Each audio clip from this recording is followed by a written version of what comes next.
Olá, eu sou Carlota Moraes, eu sou pedagoga e psicóloga com pós-graduação pela Unifesp em Psicologia Clínica.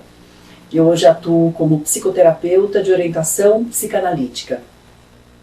No meu trabalho como psicoterapeuta, eu uso uma ferramenta muito poderosa, que são as cartas associativas, muito pouco conhecidas no Brasil. As cartas associativas foram desenvolvidas pela primeira vez, ou o primeiro baralho, por um artista plástico chamado Eli Hamann, no Canadá. Ele dava aula na Universidade de New Jersey, nos Estados Unidos, de História da Arte. E como ele era um artista plástico, ele tinha todo um ideal de levar a arte para as pessoas comuns, né, e tirar a arte das galerias. Né? E a ideia dele foi, então, criar um baralho que tivessem várias imagens que fossem como quadros, que as pessoas pudessem manusear, enfim, levar para outros lugares. Aí nessa época, isso foi nos anos 70, um pouco depois, uns 10 anos depois, o Eli Hamann conheceu um alemão, o Moritz Egedmayer, que estava morando no Canadá na época e que era psicoterapeuta e que se interessou pelas cartas para usar em sessões de psicoterapia. E aí então o Moritz Egedmayer pediu para o Eli Hamann se podia levar as cartas para a Alemanha e publicar na Alemanha. E assim foi. E ele acabou criando uma própria gráfica para poder publicar as cartas, que na época ninguém tinha interesse em publicar e tal. E a partir daí, vários terapeutas, vendo esse trabalho, se interessaram, e alguns terapeutas também, artistas plásticos, desenharam, pintaram seus próprios baralhos.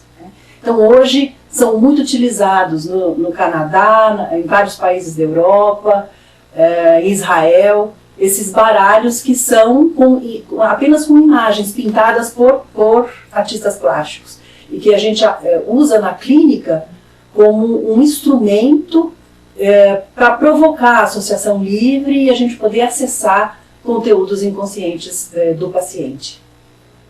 Hoje existem vários baralhos de cartas associativas que já foram desenvolvidos no mundo inteiro e são usados em diversos fins, para provocar a criatividade, para usar em sala de aula com crianças, jovens, em comunidades, para o storytelling e também para a associação livre em sessões de psicoterapia.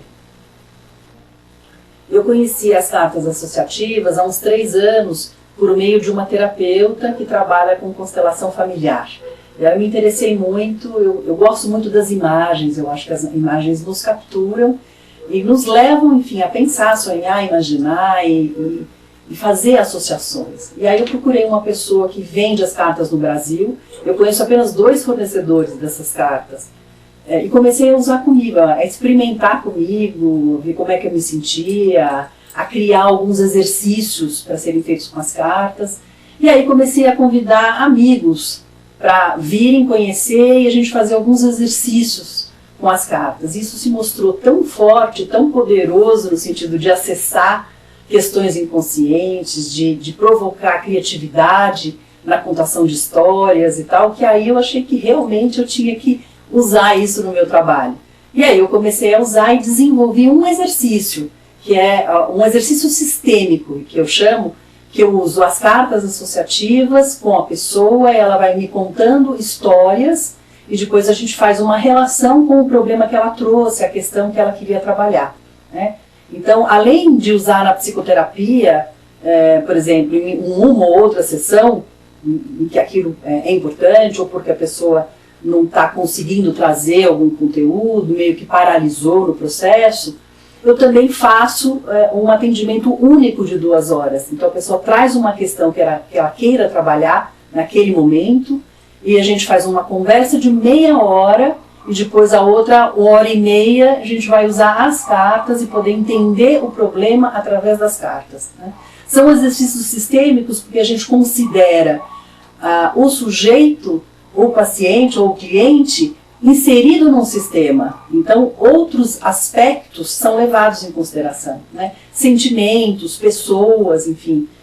Então, a gente pode usar cartas para representar também aspectos da vida, sentimentos, pessoas da família, pessoas da convivência, enfim. Né? E chegar a algum resultado, chegar à origem da questão, né, do porquê daquilo, e de possíveis alternativas de solução. Então, falando um pouco mais do trabalho, eu faço também workshops, eu ministro workshops sobre as cartas associativas, trazendo alguns exercícios que podem ser feitos, né? Eu tenho 2 tipos de workshop. Um é para as pessoas que, em geral, né, queiram se conhecer melhor, fazer um exercício num grupo pequeno, seleto, para fazer exercícios consigo mesmo. E um outro tipo para um workshop para preparar outras pessoas para atender nesse modelo.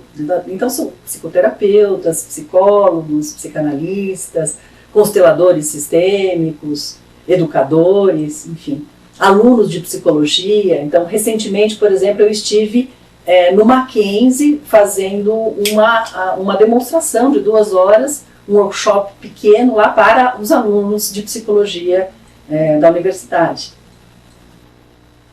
E hoje eu estou com uma parceria com uma artista plástica, que é a Alissa Bonfim, que também é terapeuta, para desenvolvermos os nossos baralhos. Então, a gente já está numa fase de elaboração, escolhendo já todo o material da Alissa, que já está pronto, porque ela ao longo dos anos foi fazendo esse material, que são colagens, são imagens super bonitas e que, enfim, tem muito a dizer. E aí nós vamos, então, lançar ainda esse ano esse baralho nosso de cartas associativas, que vai ser alguma coisa como portais do inconsciente ou algo do tipo, né? E hoje esse momento é muito importante para mim, de encontrar as cartas associativas, de poder usar isso no meu trabalho, porque eu sempre tive uma grande fascinação por imagens e achava que isso era realmente uma ferramenta poderosa para usar em psicoterapia. Mas eu não sabia que isso existia. E aí quando eu descobri os baralhos, eu fiquei fascinada. Então agora achei que era o momento de criar o meu próprio baralho, e por isso eu convidei a Alissa Bonfim. E a Alissa tem um significado importante na minha vida, porque ela foi minha terapeuta no passado. Então reencontrá-la hoje com esse novo propósito teve um significado enorme, tem um significado enorme para mim.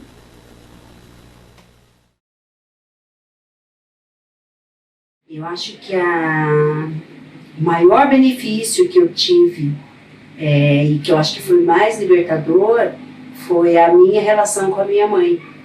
Eu consegui ver a minha mãe de outra maneira. Foi completamente diferente e a nossa relação cresceu. E eu acho que isso foi assim, maravilhoso e essencial, fundamental mesmo. A questão era muito mais profunda e a carta veio me mostrar que realmente eu ia ter que lidar com aquilo. O fato de ter trazido para luz, discutido essa questão, falado sobre isso, fez com que eu pudesse e eu passasse a ter uma atitude diferente em relação àquilo. O fato de eu ter tido contato com essa metodologia, com essa técnica, me permitiu encontrar coisas dentro de mim que eu nem sabia que eu tinha. Então, para mim foi muito bom, mudou muito.